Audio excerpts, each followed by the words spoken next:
yo estoy con la medida cautelar de prohibición de declarar y prohibición de dar esta entrevista, por ejemplo. Pero yo le dije al juez Carlos Liendo del tercero de terrorismo, usted sabe que esa medida no existe en el Código Orgánico Procesal Penal. Entonces yo voy a declarar, no solo de mi caso, sino de la situación dramática que vive el país. Pero yo tengo que decir en esta entrevista que yo temo por mi seguridad, yo temo por mi vida, Claro, por la de mi claro, claro. familia. Más adelante quisiera hacer alguna anécdota, no para quedarme enganchado en lo que me pasó, pero sí de algunos patrones. La próxima pregunta pudiese ser de lo que viví en el SEBIN y Yare.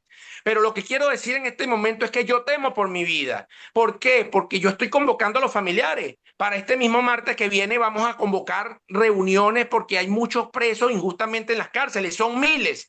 Entonces, ¿me quedo callado? No, no me quedo callado. Yare 3 es otra situación. Hay un libro que se llama El hombre en busca de sentido, de Víctor Frank. Mira, es la experiencia de un psiquiatra en un campo de concentración nazi de Alemania de aquel entonces. Yare 3 es lo Ajá. mismo. Tú llegas ahí, mira, la gente con tuberculosis, demacrado, la comida es pésima, hacinados en celda que tienen allí una letrina con agua estancada, por eso la tuberculosis. Me llevaron a las 8 de la mañana y me fueron a buscar a las 6 de la tarde. Los compañeros de celda en Yare 3 me dijeron, te felicitamos, Eduardo, vas libre, lucha por nosotros. No, me llevaron de nuevo al SEBIN. Y a las 9 de la noche me vuelven a buscar porque me dicen, mira, los jefes dicen que vas de nuevo para la sala de interrogatorio, la cuarta noche madrugada. Cuando yo estoy en la sala de interrogatorio, me dicen, ¿qué te pareció Yare 3? Yo le digo, eso es un campo de concentración, eso es feo. Bueno, los jefes dicen que si no quiere que te llevemos para allá, tú tienes que hablar claro, porque tú nos has estado mareando, tú no nos terminas de decir quién eres, qué haces, quién te paga. Muy buenos días, muy buenas tardes, muy buenas noches, dependiendo del uso horario en que estén viendo este programa. Venezuela como problema de la filosofía al diálogo. Dele a la campanita para que le avise cada vez que vea el programa, eh, compártalo, haga sus comentarios. Saludamos a los venezolanos que están en cualquier parte del mundo, incorporarse a esta discusión. Hoy tenemos un tema muy especial. Pensar a Venezuela no es un ejercicio cómodo. No lo ha sido desde hace tiempo. Pensar le exige detenerse en sus fracturas, en su silencio, en esas zonas donde el lenguaje político intenta explicar lo que muchas veces solo la experiencia humana logra mostrar con crudeza. Por eso este espacio insiste en una tarea que creemos necesaria: llevar los problemas del país al terreno de la reflexión, a ese lugar donde la filosofía no se evade de la realidad, sino que interroga con paciencia, con rigor, con responsabilidad. Hoy queremos detenernos en un tema que atraviesa nuestra historia reciente: el poder político frente a los derechos humanos. ¿Cómo ha sucedido eso? ¿Cómo se caracteriza este régimen? ¿Qué ocurre cuando quienes defienden derechos terminan convertidos en acusados? ¿Qué significa hablar de esta ley de amnistía? Estas preguntas no son abstractas. Tienen nombres, tienen biografía, tienen cuerpos que han atravesado la experiencia del encierro y de la incertidumbre. De allí la importancia de este diálogo que hoy abrimos. Y para acompañarnos en esta conversación, nos honra la presencia de un gran amigo, abogado, defensor de los derechos humanos, cuya historia reciente se ha entrelazado de manera directa con el tema que hoy queremos pensar. José Rafael, buenos días, presenta a nuestro invitado. Muy buenos días, muy buenas tardes, muy buenas noches para toda nuestra amable audiencia. Bueno, hoy tenemos como decía Jonathan, un invitado especial.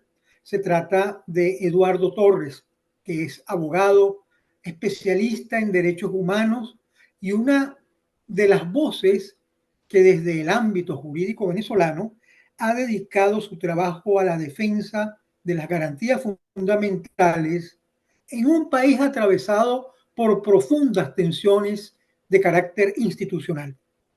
Nacido en el estado de Yaracuy, su trayectoria profesional se ha desarrollado en espacios clave para la defensa de los derechos ciudadanos. es abogado del Centro para la Paz, los Derechos Humanos de la Universidad Central de Venezuela, integrante del equipo jurídico de Provea, el programa venezolano de educación, acción en derechos humanos, una organización dedicada desde hace décadas a la documentación, defensa y promoción de los derechos humanos en Venezuela. También es directivo de la Asociación de Profesionales Universitarios en Funciones Administrativas y Técnicas de la UCB, APUFAT-UCB.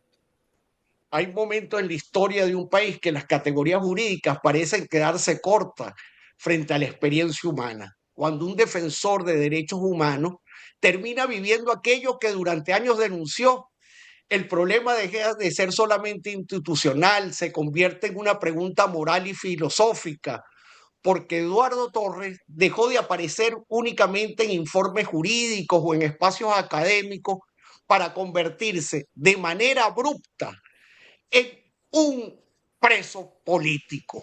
En mayo de 2025 fue detenido por organismos de seguridad del Estado venezolano. Durante meses permaneció privado de libertad, pasando por centros de reclusión del sistema penitenciario venezolano. Aquella detención lo transformó de abogado de defensor de derechos humanos en el preso político. Su liberación ocurrió el 31 de enero de 2026. Hoy su presencia en este programa tiene un significado particular. Se trata de una de sus primeras entrevistas públicas después de haber recuperado la libertad, después de haber salido de prisión.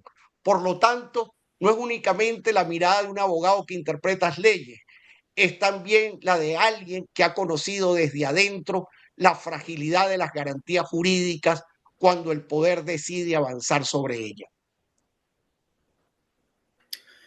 En contextos como el venezolano, las biografías individuales terminan reflejando los dilemas de toda una sociedad.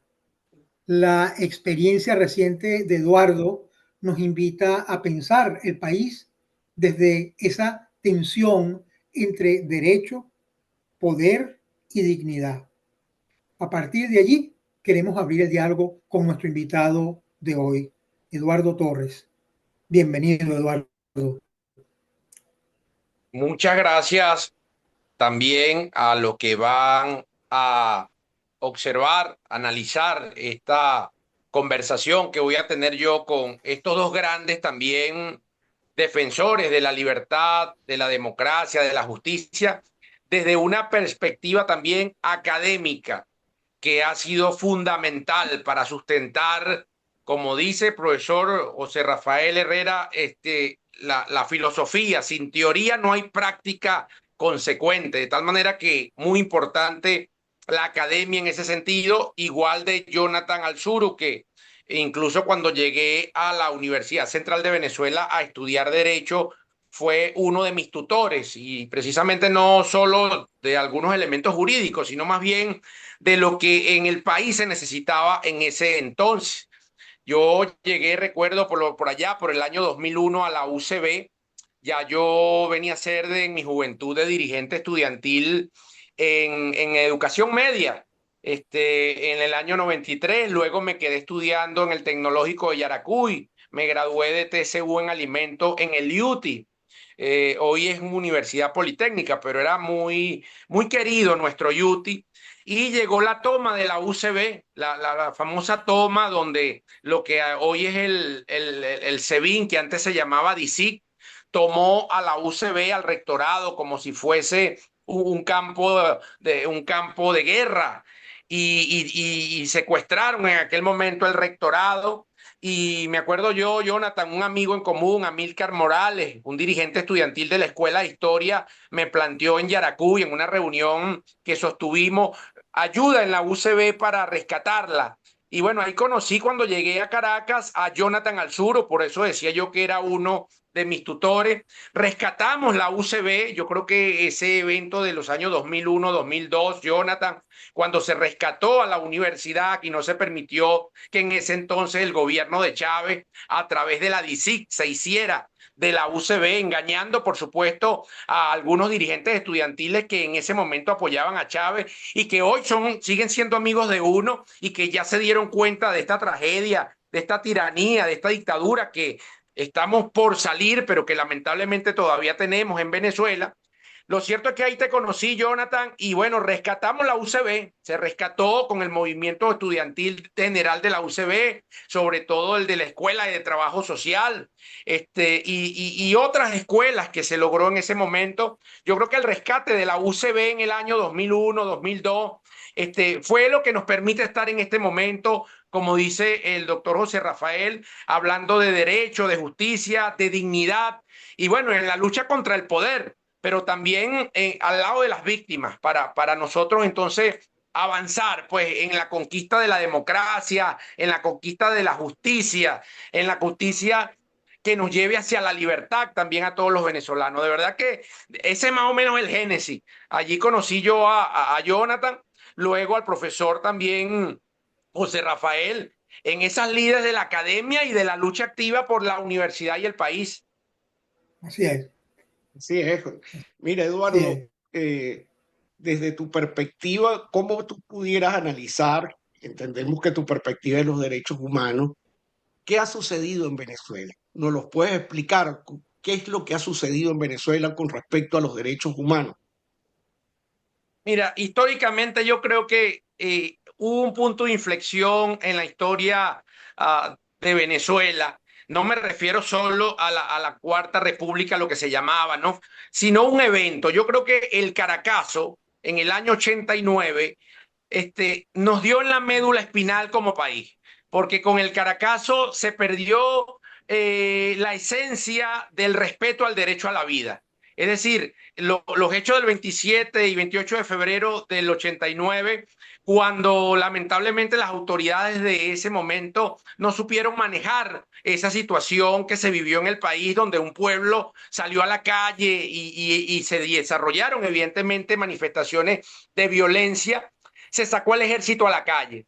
Se sacó el ejército a la calle contraviniendo a lo que dicen los estándares de derechos humanos mundiales, ¿verdad? De que las Fuerzas Armadas están para la guerra, no para contener los problemas sociales, pues. Y yo creo y quiero partir de allí porque lamentablemente cuando se habla de 3.000, 5.000 muertos con todo y los desaparecidos, por eso es que nosotros normalizamos en Venezuela que haya tanta muerte. Después vino la década de los 90 a terminar, los 2000, la cantidad de personas que mueren en los barrios, el abuso de la policía, de la guardia, el abuso del ejército en Venezuela.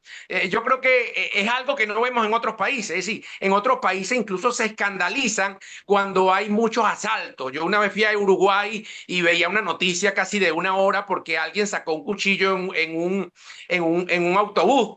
Y entonces yo decía, esto no, pero es que si en Venezuela lo que hay es muertos y muertos, ya sea por organismo Ah, del Estado, ya sea en los barrios. Es decir, el derecho a la vida nosotros tenemos que rescatarlo en Venezuela. Y por eso es que vemos, bueno, en los presos políticos ya van casi 30 fallecidos.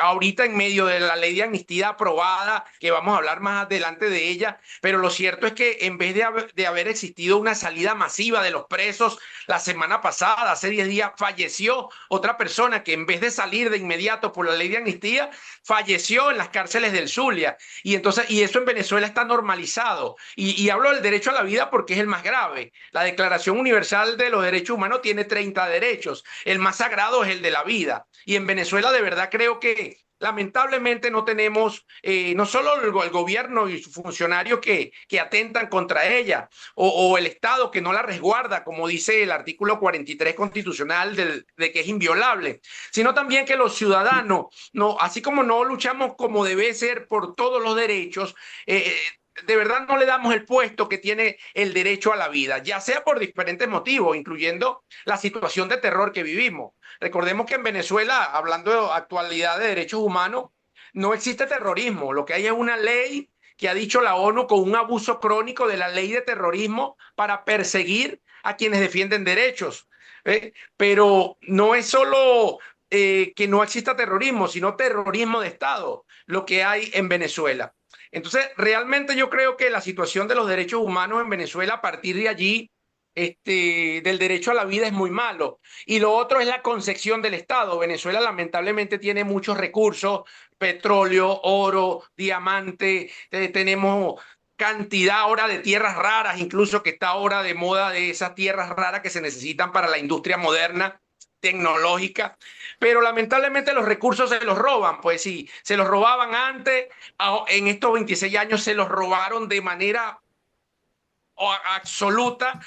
Entonces, eso también ha afectado los derechos humanos. Al final, no se cumplen los derechos, no solo los civiles, sino los económicos, sociales y culturales, como la educación, la salud, la vivienda, el empleo, porque eso implica que el Estado debe hacer con una política pública. Y si se roban los reales, no hay reales para desarrollar política pública.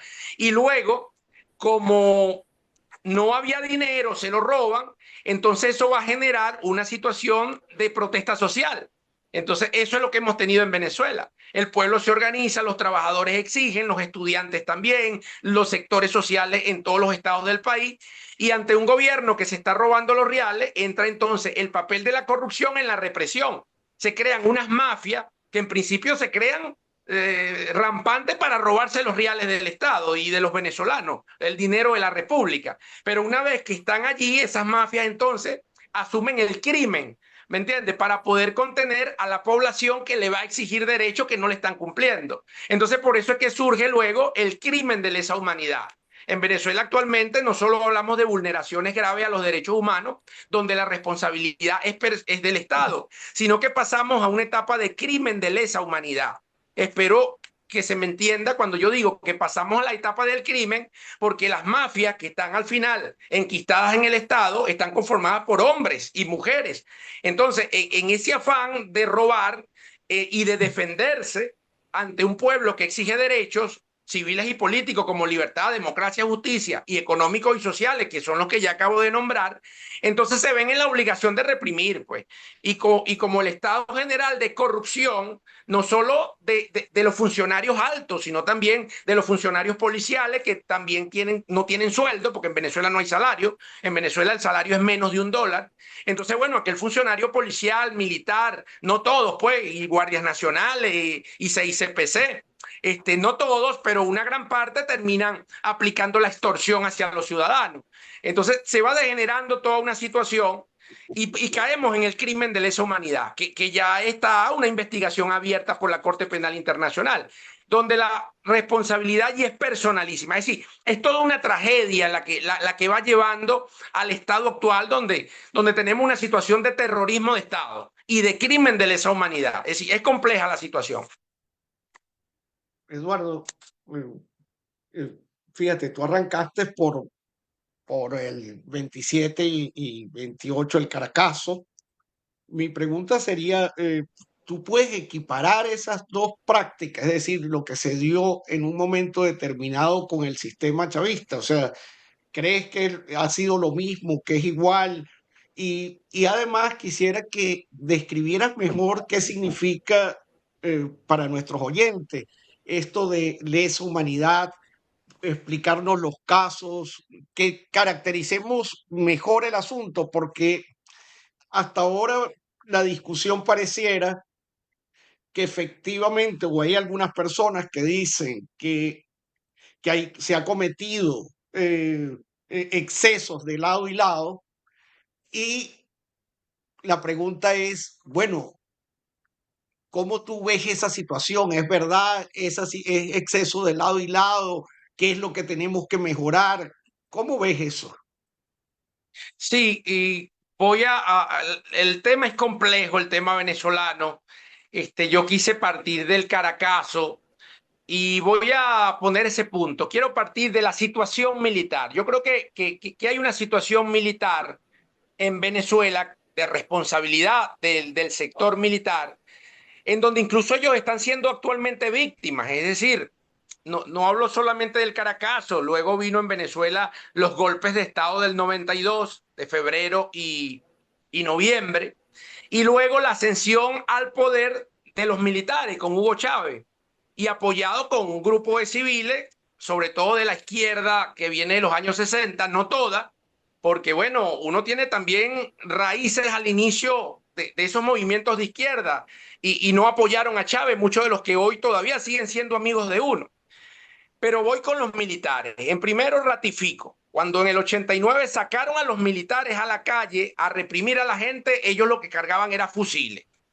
Pero por cuestiones de la historia, al final los que pagaron políticamente el saldo del 89 fueron los civiles y el mismo presidente Carlos Andrés Pérez terminó defenestrado por otras situaciones políticas, incluyendo el quiebre de los propios partidos civiles, porque fue el propio partido fundamentalmente el que lo defenestra, por supuesto, con las protestas del movimiento estudiantil, del movimiento social, pero no sé por qué, sería objeto de estudio, Jonathan, profesor, los militares salieron como airosos. Entonces, siendo los militares los que masacraron al pueblo, surge la figura de Chávez luego en los golpes del 92, un poco en el desespero de la población y el cansancio de 40 años, evidentemente, de una democracia mal llevada, pero democracia al fin. Yo me recuerdo empezando el gobierno de Chávez, Jonathan, tú fuiste uno de los que defendió el concepto de democracia y de lo que habíamos vivido. Hicimos varias giras a nivel nacional, porque evidentemente con todo y su defecto, nosotros vivimos en democracia en esos 40 años. Inclusive yo siendo joven, cuando te acompañaba, no lo veía tal como lo veo hoy, pero evidentemente tuvimos una democracia imperfecta, pero fue democracia. Es decir, parte del pueblo venezolano fue a la Fundación Ayacucho, lo decías tú, nos graduamos, se graduó una cantidad de personas, el país subió. Es decir, el problema de la corrupción estuvo presente, pero luego vemos que no es en las dimensiones de los últimos 26 años. Total que bueno, después de los golpes de febrero, Hugo Chávez asciende al poder. El pueblo creyendo que y esa tesis sí está demostrada, que una persona vengativa, que una persona que venía a freír la cabeza de los adecos y los copellanos, y donde lamentablemente yo era joven, yo era un dirigente estudiantil de educación media y de educación universitaria, caímos en esa, no apoyando a Chávez, porque ojo, muchas personas no apoyamos a Chávez, pero lo cierto es que no se valoró lo que se tuvo en democracia y los militares encontraron mango bajito. Es decir, llegó Chávez con con una infraestructura militar, agarrando el Plan Bolívar 2000, ¿te acuerdas? Puso, no me acuerdo si fue a Cruz Welfer, administrar los recursos de la nación de manera sin control ni siquiera, es decir, sin control administrativo, todo con un criterio de emergencia. Luego viene la crisis, por ejemplo, del petróleo, por cierto, con el conflicto de Estados Unidos con Afganistán y la famosa alianza de Hugo Chávez a través de Cisneros, el fallecido dueño de Venevisión, y Carter, que hacen aquel viaje en Chalana por el Orinoco, y efectivamente vinieron los años de bonanza del gobierno de Chávez con un barril de petróleo que hoy subió los $100 e hizo lo mismo, despilfarró el dinero, se robó ese dinero, endeudó más a la nación, porque cuando suben los precios de petróleo, la banca internacional a gobiernos como el de Venezuela le ofrecen más dinero, Chávez se endeudó más con todas las naciones del mundo, los europeos, los americanos, sobre todo con los chinos, crearon el fondo chino que también se robaron, que era para el desarrollo. Entonces, la corrupción nos agobió con este gobierno de Chávez. Luego viene el gobierno de Maduro, que es lo que yo digo, si se robaron los reales, Maduro era el principal pupilo de Chávez, y bueno, disminuyeron los precios del petróleo, destruyeron la industria petrolera, destruyeron la producción, vino la política de expropiación de empresas, de expropiación de fincas, y el país está destrozado. Entonces, ante un pueblo que siguió reclamando derechos en 2014, 2017, 2019, Nicolás Maduro comenzó fue a bañar a este pueblo en sangre. De hecho, y entro con la segunda pregunta, Jonathan, el crimen de lesa humanidad que se está estudiando en Venezuela y que está bajo una investigación comienza desde el año 2014, donde precisamente fueron nuestros jóvenes estudiantes y gente de pueblo los que masacraron en las diferentes protestas. Más de 150 jóvenes masacrados. Luego vino 2017, más de 100 jóvenes masacrados. En el 2019 nuevamente. Entonces, de verdad, ha sido muy grave. ¿Qué es un crimen de lesa humanidad? Primero, que es un crimen contra lo fundamental de la esencia humana, contra lo fundamental de la esencia humana, contra la dignidad, lo más sagrado del ser humano. Bueno, tiene sus cuestiones históricas, más importante lo que pasó en la Alemania nazi con Hitler, cuando se crean esos crímenes que van contra los pueblos, que van contra la naturaleza misma de los seres humanos. A nivel técnico, un crimen de lesa humanidad es un ataque sistemático, generalizado contra la población civil, en donde los perpetradores están plenamente conscientes de lo que están haciendo y por lo tanto es una política lo que ellos desarrollan. Mira, este es un concepto que yo lo estudié mucho desde el mismo año 2014, y que después lo comprendí no solo por la teoría de los crímenes de lesa humanidad que uno ve en los cursos, sino que lo hemos visto en Venezuela, pero de una manera práctica. Termina uno comprendiendo a los perpetradores en su política contra la población. Entonces, por eso repito el concepto. Es un ataque, es generalizado, es masivo, es contra la población civil, donde los perpetradores están plenamente conscientes de lo que están haciendo para preservar el poder. Matan a quien sea, se llevan adelante a quien sea. Son 11 actos subyacentes, en donde está, por supuesto, y los que están siendo investigados en Venezuela, es asesinato, persecución y excarcelación, y encarcelamiento, ¿verdad? También hay delitos sexuales. Son 11, por lo menos estos 4 están siendo investigados en Venezuela con muchos casos. Es decir, hasta el 2024 habíamos documentado 8.800 actos, hechos que tienen que ver con el crimen de lesa humanidad en Venezuela. Y lo sé al caletre no solo por el estudio, sino que fue una de las cosas que cuando estuve en el SEBIN, me metieron 4 noches madrugadas de interrogatorio. La última noche tuve que sostener y decirles que evidentemente yo trabajaba con la Corte Penal Internacional y le tuve que decir todos los viajes que había hecho, que había estado en la Corte Penal en La Haya, denunciando, demandando a Maduro, a otros funcionarios que siguen en el poder en Venezuela. Y por eso, bueno, al final me terminaron metiendo preso los 9 meses que tuve por eso. Claro, me pusieron al final unas armas, me pusieron unos explosivos, y cuando Diosdado Cabello, que es el ministro actual todavía de Interior y Justicia, hizo la rueda de prensa, dijo que yo no era dirigente de los derechos humanos, que era muy peligroso, que pertenecía a una banda que trabajaba desde Colombia y Europa. Y lo que él no dijo es que efectivamente tuve reuniones en Colombia y tuve reuniones en Europa, en la Corte Penal en Países Bajos.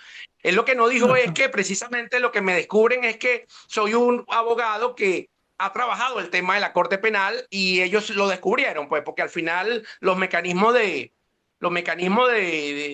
trato cruel, inhumano, degradante, las amenazas familiares, terminan haciendo que uno diga lo que trabajaba, que era lo que yo realmente estaba tratando de mantener que no descubrieran. ¿Y por qué? Pero, Iván, sí, Herrera, di tú. no, que estaba pensando lo que está narrando ahora Eduardo, cónchale, que es una manifestación muy, muy clara de la ausencia de derecho, en el sentido más estrictamente filosófico, digamos.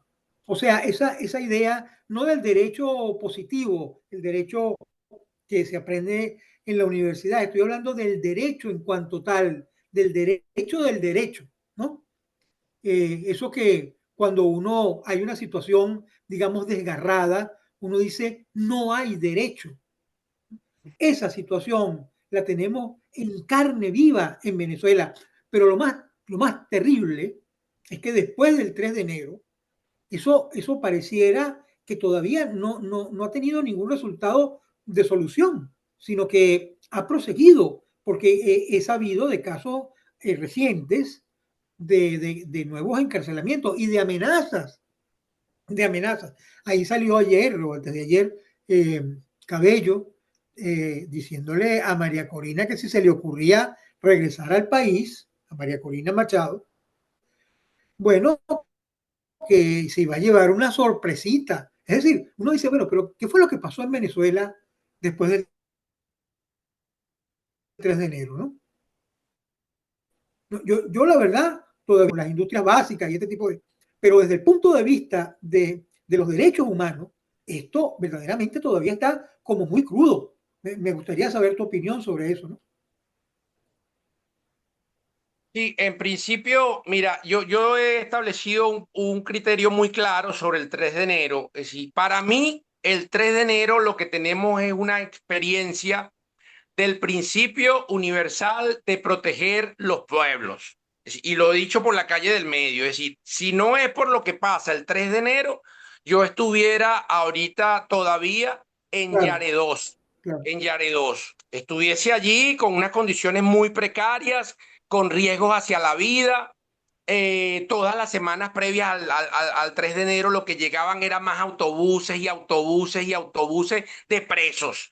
Es decir, eso es horrible. De tal manera que yo sí creo que el 3 de enero por los momentos nos está evitando lo que se vivió precisamente, por ejemplo, en Ruanda, donde dos tribus por el poder se mataron y nadie hizo nada. Y la cantidad de muertos fue innumerable. Estamos hablando de evitar lo que pasó en Yugoslavia con Milosevic, el carnicero de los Balcanes, donde lamentablemente no se actuó a tiempo y bueno, y todos esos pueblos de Bosnia, Herzegovina, Serbia, lamentablemente la cantidad de muertos y de presos. Y finalmente el caso reciente de Siria, donde el presidente de Siria, Bashar al-Assad, recientemente, en los años recientes, creo que el año pasado, huyó a Rusia, pero huyó el año pasado, pero hace 10 años, cuando la población se levantó, fueron miles y miles los asesinados y fueron también miles los presos.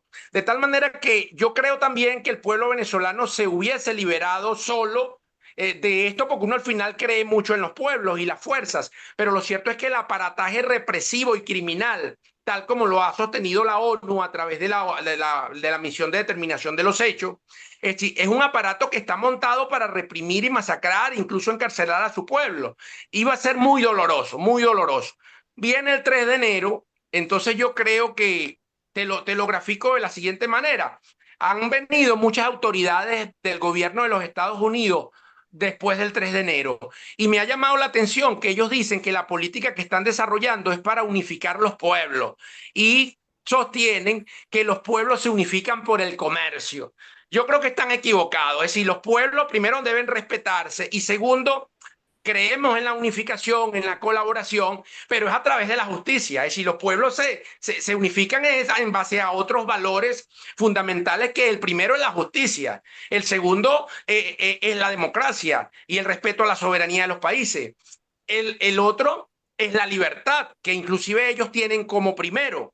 Pero la libertad no es la libertad de comercio, es la libertad del ser humano. ¿Entiendes? Y ahí usted, La profesor, libertad de empresa.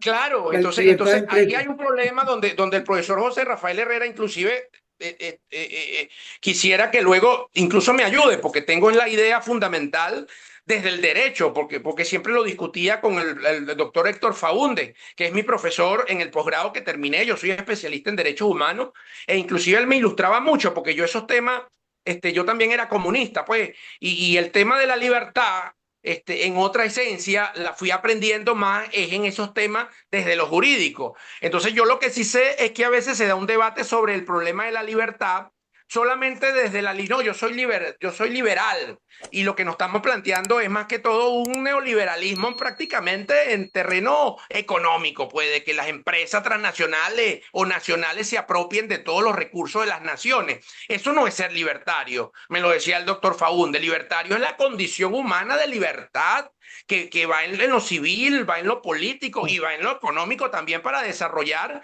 la libertad de organización, de comercio, de empresa. Pero es una consecuencia de la libertad general grande. No los liberales en términos de venderle todo a la empresa privada. Es un tema, pues, pero sin desviarme de allí, yo lo que sí creo es que los Estados Unidos andan en esa política, andan en otra crisis mundial, que bueno, ya sería otro tema, el tema porque evidentemente vivimos en el capitalismo y hay imperios, pues como Estados Unidos. Ahora, a diferencia de lo que decía el chavismo aquí, que el imperio es Estados Unidos, no, el imperio no es solo Estados Unidos, es los chinos, es Europa, es Rusia, y bueno, eso es geopolítica, pero lo cierto es que creo que la unidad y el rescate de los pueblos no es sobre la base del comercio, tiene que ser sobre la base, en principio, de la justicia y la libertad, ¿entiendes? En fundamental, y por supuesto democracia, porque ahí entraríamos en otros terrenos, pero así como digo eso, también digo que hay una responsabilidad del pueblo venezolano. Es decir, no es lo mismo como estábamos al 2 de enero a como estamos hoy. Y es el esfuerzo que cada quien haga desde donde le corresponde. Y tengo que confesarle, sí, yo actualmente, y lo digo aquí, de hecho esta es mi primera entrevista, Jonathan, como dijiste, yo estoy con la medida cautelar de prohibición de declarar y prohibición de dar esta entrevista, por ejemplo. Pero yo le dije al juez Carlos Liendo del Tercero de Terrorismo, usted sabe que esa medida no existe en el Código Orgánico Procesal Penal. Entonces yo voy a declarar, yo voy no solo de mi caso, sino de la situación dramática que vive el país. Pero yo tengo que decir en esta entrevista que yo temo por mi seguridad, yo temo por mi vida, Claro, por la de mi claro, claro. familia. Más adelante quisiera hacer alguna anécdota, no para quedarme enganchado en lo que me pasó, pero sí de algunos patrones. La próxima pregunta pudiese ser de lo que viví en el SEBIN y Yare. Pero lo que quiero decir en este momento es que yo temo por mi vida. ¿Por qué? Porque yo estoy convocando a los familiares. Para este mismo martes que viene vamos a convocar reuniones porque hay muchos presos injustamente en las cárceles, son miles. Entonces, ¿me quedo callado? No, no me quedo callado. ¿Por qué pongo el ejemplo? Porque yo creo que los venezolanos tenemos que hacer nuestra parte. Es decir, en Venezuela el salario es menos de $1. Entonces yo digo, evidentemente venimos de una situación de horror, de terror contra la población, terrorismo de Estado ha establecido el sistema interamericano, la Comisión Interamericana. Yo pudiese justificar a los trabajadores, pero hasta un cierto punto. Es decir, no es posible que el salario siga siendo de $1. Y menos aún cuando estamos viendo que están saliendo ya barcos y barcos y barcos de petróleo repleto. ¿Me entiendes? Entonces, ¿qué pasa? ¿Por qué ha pasado ya? La pregunta es, ¿cómo van los mecanismos? ¿Cómo van los procesos? Yo preguntaría en términos concretos, ¿cuántos barcos de petróleo han salido? Imagínense el primero. La primera carga salió un barco para China, un barco para Europa y un barco para Estados Unidos. Allí uno ve la naturaleza del acuerdo de lo que pasó el 3. Ajá, está bien, pero ya van cuántos barcos que han salido de Venezuela. ¿Hasta qué punto el salario de los trabajadores es de $1? ¿Cuántos trabajadores y familiares están muriendo diariamente porque no tienen salario? Entonces, es un llamado, ok, al problema geopolítico mundial, pero es un llamado también a los trabajadores. Es decir, no podemos seguir en esa situación. Y digo los trabajadores porque vemos lamentablemente en Venezuela, por ejemplo, el sector empresarial, que dice que no se aumente el salario hasta que no se termine de derogar en la ley del trabajo las prestaciones, todo lo que incide en el salario. Es una grosería también lo que tenemos en Venezuela como nación. Es decir, es triste que tengamos unos empresarios o una tal cúpula que dirige, porque también deben haber empresarios dignos, pero bueno, la cúpula que dice ser la que los representa, cuando sabemos que hay teoría, por lo menos las teorías keynesianas, de la crisis de 1930 en Estados Unidos, o la teoría de reconstrucción de Europa con el Plan Marshall, donde tú sabes ya que si tú aumentas el salario con dinero productivo, no con dinero inorgánico, pero dentro de un marco general económico, tú aumentas la capacidad de compra. Y al aumentar la capacidad de compra, entonces puede disponer de aumentar la capacidad de producción. Y los empresarios a lo mejor no van a ganar lo mismo por cada producto, pero por el volumen de la producción van a ganar mucho más. Entonces, incluso ese mecanismo lo implementó China recientemente, después de la reforma del año 72 y el gran viraje que da después, recientemente, yo creo que no llevan ni 10 años, cuando China entiende que si le aumenta el salario a los esclavos que tenía allá en China, a los pobres pueblos chinos que durante décadas los explotaron y los siguen explotando, pero bueno, dijeron, vamos a Bien. aumentarle un poquito el salario. Y los chinos entonces aumentaron el producto, la capacidad de compra, y eso implicó incluso una reactivación del aparato chino en compensación a las crisis que tienen del capital internacional. Entonces, es lamentable en Venezuela ver a una clase dirigente empresarial que ahora plantea que para aumentar al salario de los trabajadores hay que terminar de eliminarle lo que nos quitaron con el memorándum 2792 en 2018 y con el instructivo NAPRE en el 2023, donde nos quitaron la incidencia en prestaciones, las primas, todas estas cuestiones. Entonces, es un llamado a la nación, pero vuelvo, ratifico para no perderme. Cada quien que asuma su papel. Los trabajadores en este país no se pueden seguir calando ganar $1 mensual. Así como yo aspiro que los familiares que tienen inocentes presos en las cárceles nos organicemos, nos unifiquemos y exijamos justicia y libertad. No podemos seguir calándonos que nuestros inocentes estén en las cárceles de Venezuela. Entonces, es un papel de la exigencia internacional, pero es un papel histórico del pueblo venezolano también, que es un pueblo bravo, que venimos de estar muy criminalizados del terrorismo de Estado, pero tenemos que sobreponernos, aún con los riesgos que recaen sobre nuestras espaldas, y son grandes, pero decía Bolívar, echemos el miedo a la espalda, salvemos la patria. Yo creo que sigue vigente eso. Yo quiero decir algo, ¿no? Porque en principio nosotros no sabíamos que tenías prohibición de conversar, de dialogar, de hacer esta entrevista. Entonces esta entrevista adquiere una relevancia otra, ¿no? Una relevancia por la valentía Totalmente. tuya y por las implicaciones que puede tener cuando saquemos este programa.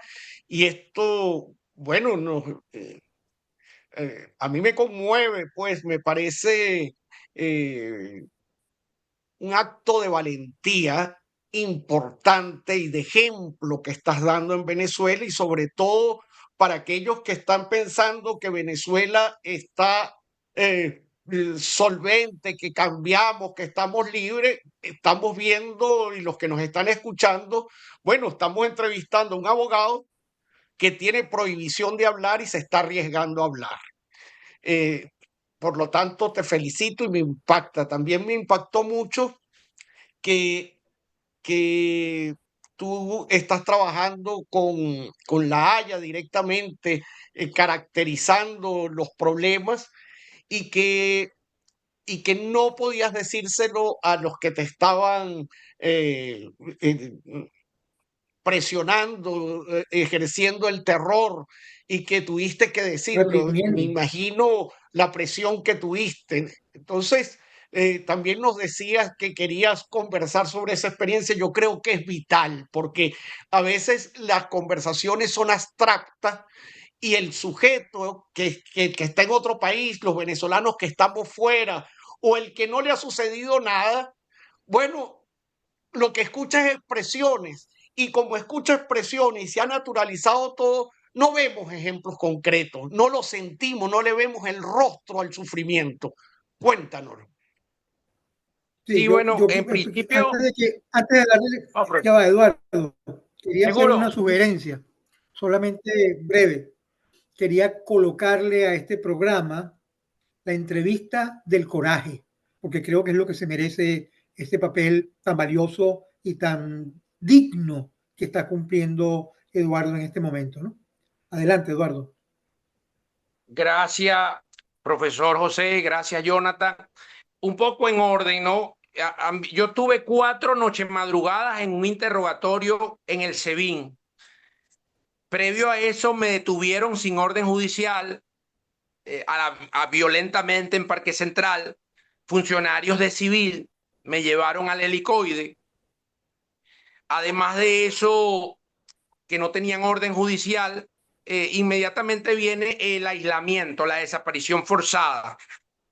Mi familia estuvo afuera más de una semana preguntándome por mi paradero y ninguna institución del Estado. Y debo decir que tanto la detención arbitraria sin orden como desaparecerte es para aislar al detenido. No es solo para causarle a la población ese terror, sino para que también el detenido se sienta que está aislado. Y eso es terrible. Dentro de las 4 madrugadas, la primera situación que tengo es que me dicen que colabore. Y yo le digo, no, yo colaboro. Si yo trabajo con la ONU, con la Oficina del Alto Comisionado, y ustedes me ven en el portón siempre. Y de los funcionarios que estaban, como 7, jóvenes todos, creo que no llegan a 30 años la mayoría. No, nosotros siempre te vemos en el portón, acompañando a los familiares, a las esposas, a las madres. Y ellos dicen colabore. Entonces yo le digo, sí, yo colaboro con la ONU y con ustedes. ¿En qué quieren que le colabore? No, colaboras diciendo, me dicen, me agarran el teléfono. Después que me habían agarrado, yo lancé el teléfono cuando me detuvieron, pero en la noche me lo pusieron en la mesa, que lo habían recuperado. Me piden que yo abra el teléfono con mi clave, me niego, me llevan al estacionamiento, me presionan, me agarran la mano, en una camioneta uno de cada lado, me montaron en la parte de atrás, le ponen la huella a mi teléfono. Y luego ya en la noche, después que me habían preguntado que le dijera dónde vivía, con quién vivía, mi esposa y mis hijos, y cuando me piden colaborar y me dicen que la colaboración es que le tenía que informar todos mis contactos, todos mis mensajes, todo lo que me encontraran en la galería del teléfono, yo le digo, me niego a colaborar.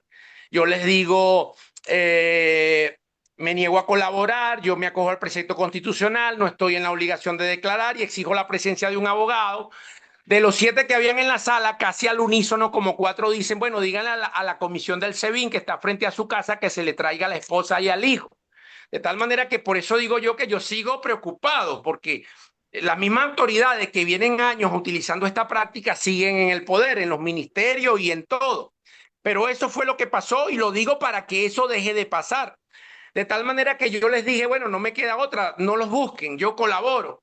Y Jonathan, tú sabes que no iban a encontrar nada en mi teléfono, porque incluso lo que yo hacía cuando era dirigente estudiantil, que era organizar a los barrios de Petare, del Valle, de Coche, para que protesten por sus derechos, inclusive con tranca de calles y cuestión, que yo lo hacía cuando era estudiante, yo ahorita no lo estoy haciendo, porque precisamente como acompaño a las familiares, a las esposas, de los presos, yo trabajo además con Provea, eso es muy delicado, entonces ya yo ni siquiera soy lo que era como dirigente estudiantil, esto es otra fase, de tal manera que lo que iban a encontrar en mi teléfono eran los acompañamientos a las familias y por supuesto los cursos de derechos humanos que estoy dictando desde que tú me conoces, Jonathan, desde los mismos décadas de los 2000, en la UCB no se han parado los cursos de formación ciudadana. Ya diciendo esto, mira, ellos me detienen por lo que pasó en la Embajada de Argentina, la tal Operación Guacamaya. Se le fugaron 5 personas del Partido 20 Venezuela que estaban en esa embajada y ellos detuvieron no solo al grupo de WhatsApp que yo estaba, éramos 15 personas, el grupo se llamaba Formación Ciudadana, Formación Ciudadana. Y éramos personas que de diferentes partidos y organizaciones dictamos cursos de formación ciudadana, resistencia pacífica no violenta, la lucha de Gandhi, la lucha de Mandela, la lucha de Martin Luther King. Esos son mecanismos que se desarrollan para concientizar a la gente en momentos de tiranía. Pero no me agarraron por esos cursos. De hecho, agarran a ese grupo, agarraron grupos de masones, agarraron grupos de trabajadores de Hidrocapital, porque esa semana en la Embajada de Corea, que queda al lado de la Embajada de Argentina, la gente de Hidrocapital había hecho unos trabajos a unas tuberías de aguas blancas. Entonces, al final, trabajadores de Hidrocapital salieron en libertad recientemente.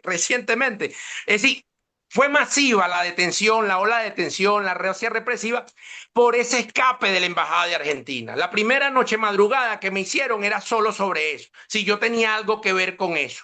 A la segunda noche ellos me dicen que evidentemente como los venezolanos al final no sabemos qué pasó allí, si se fugaron, si se escaparon, si lo soltaron, quién lo negoció, qué fuerzas lo sacaron, ese es otro tema, pero lo que quiero dejar claro es que eso le dolió mucho al régimen, esa escapada, porque quedaron como pajarito en grama, pero además empezaron a reprimir a la gente.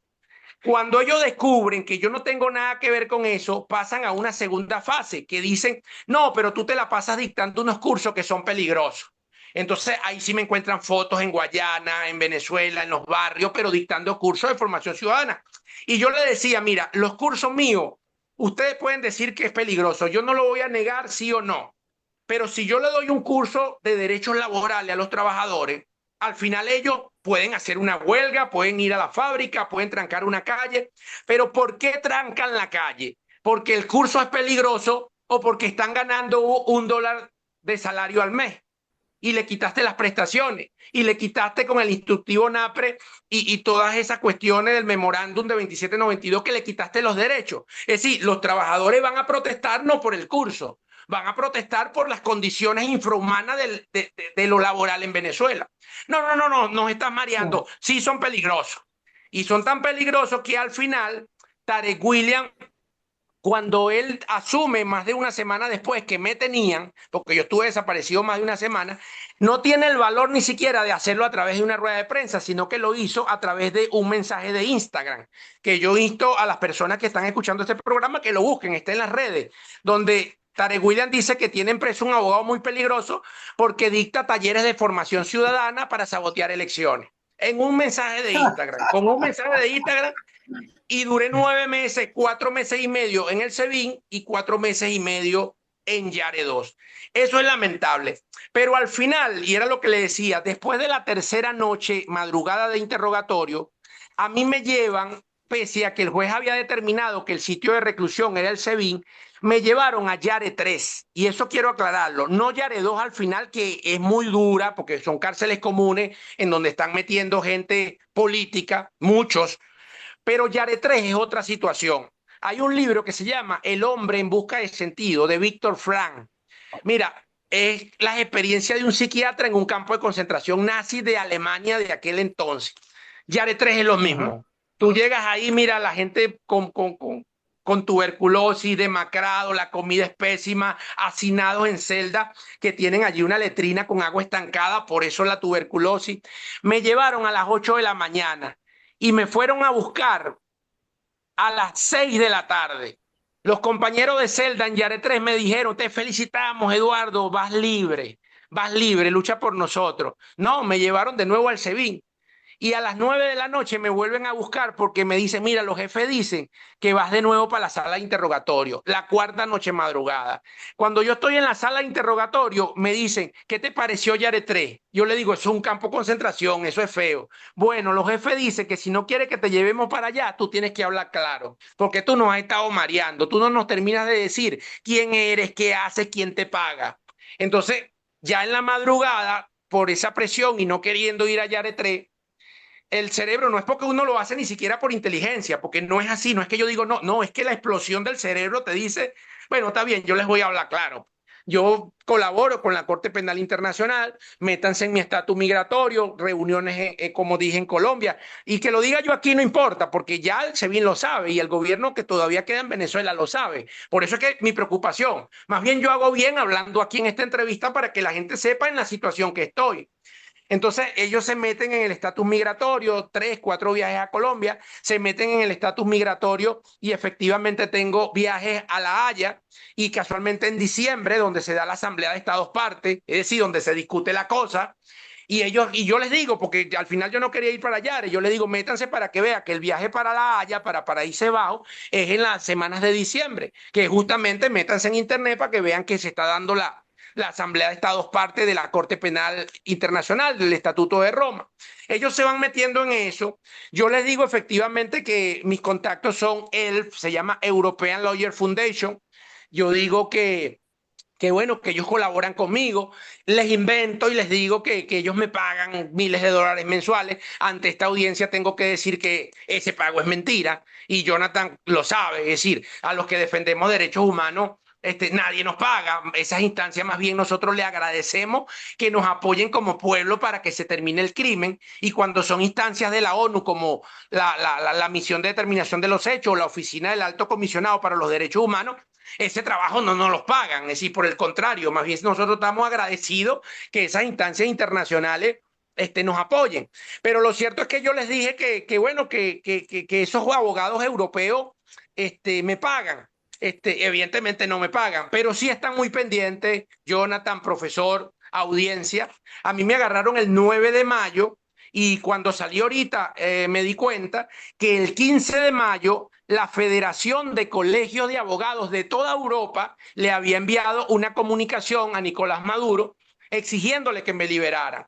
Y el 30 de marzo a mí me liberan y el 29 de enero, que acaba de pasar hace 2 meses, esa Federación de Colegios de Abogados de Europa también le mandó una comunicación a Delcy Rodríguez para que me liberara. Cosa que me consta, entre otras presiones, porque la ONU apoyó, Provea, COFAVIC, Amnistía Internacional y una cantidad de organizaciones internacionales de derechos humanos, no pararon pues en la exigencia de libertad. Pero lo cierto es que me liberan por esas presiones. Y lo que quiero ratificar es que tuve que decir que hay un abogado amigo mío que está en Europa, se llama Alonso Hernández Pinzón, es un abogado que tiene mucha experiencia y yo le tuve que decir al SEBIN, le tuve que decir que mira, este abogado viene a Venezuela y aunque él habla de derecho constitucional, esos son abogados europeos que tienen experiencia en cazar criminales de lesa humanidad. Tienen la experiencia desde Alemania, de Hitler para acá, y eso es verdad. Es decir, a nivel mundial hay abogados muy buenos que son mis tutores, que yo quisiera ser como ellos, y por eso todo día a día me preparo y lucho y acompaño a las víctimas. Pero lo cierto es que se dan cuenta que hay abogados a nivel mundial que han ayudado a todo lo que está pasando desde el punto de vista jurídico. Como a las 4 de la madrugada me dijeron, bueno, abogado, vamos a dejar esto hasta aquí. Yo creo que ahora sí hay un caso. Porque debo aclarar que para tú quedarte en el SEBIN, tu caso tiene que ser relevante porque las celdas del SEBIN donde te meten son celdas de investigación. Es decir, son celdas donde crean un hábitat en donde tiene micrófono, tiene cámara y te ponen ahí con chavistas que han entrado en desgracia, con TikToker, con cosas. A mí me meten en una celda de 14 personas y lo que ellos buscan es que tú sigas conversando, que tú entres en confianza. Traen a la celda que le llaman la mansión, a los otros 4 que estaban en Yare 3, ya tenían más de una semana en ese infierno. Y bueno, es como para que uno se confíe y siga diciendo cosas. Pero lo cierto es que yo les dije, desde 2014 hasta en este momento hay 8.800 casos por la criminalidad, por el crimen de lesa humanidad que está siendo investigado Maduro. Yo terminé deshecho esa madrugada. Cuando yo salí, inclusive yo agarro hacia el estacionamiento y los funcionarios me dicen, abogado, ¿por dónde va? Yo le digo, bueno, no vamos para Yare 3. No, abogado, véngase, quédese en esta celda de investigación. Así fue, pues, de dura la cuestión. Luego vinieron otros episodios en el SEBIN muy desagradables. Tuve crisis emocionales, de esa rebeldía que tú conoces, Jonathan, pero que son irracionales. No es que uno se pone rebelde porque quiere, sino porque sales y muy fuerte es el episodio. Hay otros episodios fuertes también de Yaredó, pero en otra oportunidad lo conversamos. Las cárceles de Venezuela son infiernos. Yo lo único que dije es que si yo, siendo un defensor de derechos humanos y hacía la reflexión a los vecinos que me esperaron en Yaracuy, si yo teniendo esta capacidad de derechos humanos y sabiendo que ustedes están, Jonathan, después me di cuenta que fue muy solidario en las redes para mi liberación, estaba Provea, COFAVIC, Amnistía, la misma ONU pendiente de mí, los abogados europeos, y aún así mi mente se fue para un abismo. Yo no me imagino al ciudadano común, profesor Jonathan, no me imagino un ciudadano común que logren hacerle sentir que está solo, porque al final yo sí sentí que estaba solo, pero conscientemente sé que afuera está la gente luchando por mí y que mi familia está por mí. Pero ellos lo que buscan es que tú adentro también te sientas solo. Entonces yo no me Claro. imagino a un ciudadano común la mente que al final logran su objetivo, porque de verdad no tienen estos apoyos que pudiera tener uno. La situación es muy dramática. Es decir, yo antes, y con esto cierro esta parte, yo decía en las declaraciones, acompañando a las esposas y las madres, no, yo sé lo que el preso está sintiendo, yo sé lo que la familia está sufriendo. Uno no sabe nada, uno no sabe nada. De verdad que hay que Así vivirlo es, así es, para entender esa situación. así es. Bastante duro. Eh, bueno, ya Yo estamos creo que vamos culminando. a tener que hacer un segundo programa, Jonathan, ¿oíste? Sí, Vamos a tener que hacer un segundo programa con Eduardo porque se nos acabó el tiempo, pero quedaron muchas cosas pendientes, ¿no? Y yo creo sí. que sería muy bueno que él las dijera, sobre todo, está bien, No, iba a decirle como que cerrara rápidamente cuáles son las características de los presos que tenemos ahorita, porque decimos presos políticos y uno no sabe exactamente qué características son. Y tú decías, a mí me impresionó mucho que hay personas que no tienen nada que ver con nada y están presos. Entonces uno tiene referencia de los políticos que conoce, de los dirigentes nacionales o regionales, uno conoce, pero no sabe qué otros presos hay. Sí, brevemente, a una situación compleja. Lo primero que tengo que ubicar es la diferencia que hay en las organizaciones de presos políticos. Por ejemplo, después del 28 de julio de las elecciones, el 9 de agosto, Nicolás Maduro dijo en la cadena nacional que él ya había agarrado 2.400 presos en el marco de lo electoral. Entonces yo, que soy el investigador del capítulo de libertad personal de Provea, ¿qué hice yo ese año? Sumé los que tenía los presos políticos de antes de esa fecha, le sumé 2.400 hasta esa fecha y sumé los que iban deteniendo después. En 2024 la lista a mí me dio 2.635 presos, nada más de ese año. Entonces yo tengo alguna diferencia, por ejemplo, con Foro Penal, que dijo ese año que no, hay 1.200 presos, porque ellos dicen, es lo que hemos constatado. Pero entonces ahí hay una diferencia, es decir, no es lo que tú constates como organización, porque tú estás limitado. Y si Maduro en ese momento te está diciendo que en 10 días agarró 2.400, esa es una cifra oficial. Entonces, lo pongo para que se ubique que cuando en Venezuela, por ejemplo, este año, no, que hay 1.000 presos o hay 800 presos. Ok, pero es que hay 800 presos o 1.000 de lo que las ONG dicen que tienen certificado. Pero incluso el claro, gobierno ha claro. dicho que tiene muchos más. Entonces, eso nada más con respecto a los presos políticos. De tal manera que nosotros veníamos haciendo un trabajo con Delsa, por ejemplo. ¿Qué hacemos? Sumamos, ubicamos la lista de presos de Foro Penal, del doctor Medina Roa, de Justicia, Encuentro y Perdón, de los comités familiares, y tratamos de tachar los nombres que se repiten. Y a esos números le metemos los presos que nos dicen los partidos de oposición que tienen presos. Entonces, eso nos da una cifra. Cuando yo salí en libertad, esa cifra nos daba 895. Cuando me vine hace una semana, ya la cifra iba por 636. Ahora, lo que quiero decir es lo siguiente. Son 636 que aparecen en las listas como presos políticos porque se metieron de una manera u otra con el régimen. ¿Me entiendes? Entonces, pero eso no es solo los presos políticos para mí, porque además, y aquellos presos inocentes, es decir, aquellos presos que están sembrados y son miles, ¿me entiendes? Que le ponen 4 balas de fal, que le ponen hasta droga o que le inventan un delito común, pero es en el marco de las manifestaciones o es en el marco o de los sucesos, pero también es en el marco de las extorsiones, porque los fiscales, los jueces, los policías, ok, crearon unos grupos, unas mafias para responderle al gobierno en lo político. Pero una vez que tienes esas mafias y esos grupos te sirven y esas mafias para hacerte millonario. ¿Se entiende la idea? Entonces, al final, mensualmente, extorsionas a miles de ciudadanos. Entonces, la situación en Venezuela en materia de justicia, debido a que no hay un sistema autónomo, independiente e imparcial de justicia, es un drama. Esto es una tragedia. Estos son miles y miles de ciudadanos presos Eduardo, explícame cómo se hace millonario, por qué se hace millonario. por la política de extorsión. Es Explícame decir, cómo es, explícala. Dame un ok, ejemplo. los jueces al principio son puestos allí y los fiscales para que le sirvan al régimen para criminalizar a la disidencia. Entonces se hace habitual una relación de confianza entre jueces, fiscales y funcionarios policiales de todas las ramas. Mientras esas mafias le responden al régimen, está bien porque le están cumpliendo al régimen.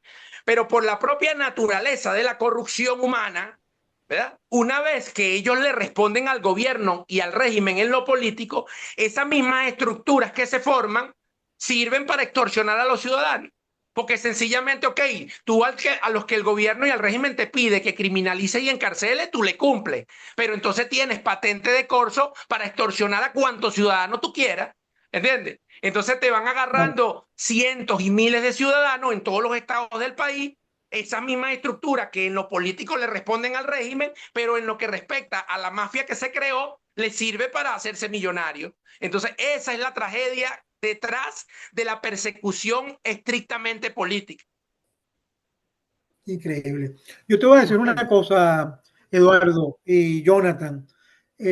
Yo escucho estas cosas y de verdad siento muchísima vergüenza por todos esos usevistas que han estudiado Derecho en la Universidad Central o que son dirigentes políticos de ese régimen que se han convertido en unos verdaderos criminales, unos malandros, y que han pasado por las aulas de la Universidad Central de Venezuela. Yo, en lo particular, que soy un amante de mi universidad, siento vergüenza por ese tipo de personas que verdaderamente nunca merecieron estudiar en una universidad como la UCB. Es horrible esto. bueno, estimados amigos, hemos llegado al final del programa. Otra vez yo me uno a lo que ha dicho José Rafael Herrera. Esta es la entrevista del coraje. Eh, Teníamos años sin vernos y hablarnos, Eduardo, y la verdad me Así siento es. muy digno de compartir contigo. Creo que eres un ejemplo para Venezuela, para la Venezuela del futuro, la Venezuela digna que merecemos todos los venezolanos. Si quieres despedirte de la audiencia, ¿con qué mensaje te despedirías? Con un mensaje de unión, de reflexión y de reconciliación, pero una reconciliación que pase por la justicia en todos los niveles. Qué bueno. Y si tengo que dirigirle un mensaje a alguien, inclusive se lo dirigiría a los que están actuando mal. Ojalá, porque necesitamos también que los que están actuando mal trataran, aunque a veces es difícil, porque igualito la Corte Penal Internacional o la Justicia Nacional tendrá que llegar. Pero si podemos evitar tanto dolor, hago este mensaje, a lo mejor al vacío, pero si se me ocurre algo, ya a los demás sectores les he hecho en mensaje, un mensaje inédito a los que lo están haciendo mal, sí, a ver qué sale de algún arrepentimiento, de alguna reconsideración y de algún pensar también en la justicia, la de ahorita y la que viene. Bueno, muchísimas gracias. Recuerde darle a la campanita, darle me gusta, compartir este programa. Es un programa que merece ser compartido y visto por todos los venezolanos. Muchísimas gracias. Bueno, Hasta la próxima. gracias a todos y muchísimas gracias, Eduardo, por tu testimonio. Y bueno, como tú sabes, siempre te he apreciado muchísimo y ahora te aprecio todavía Mutuamente. más, dado como decía Jonathan, tu coraje, porque la verdad es que hay que tenerlo para poder seguir luchando contra esa tiranía, ¿no? Gran abrazo. Gracias.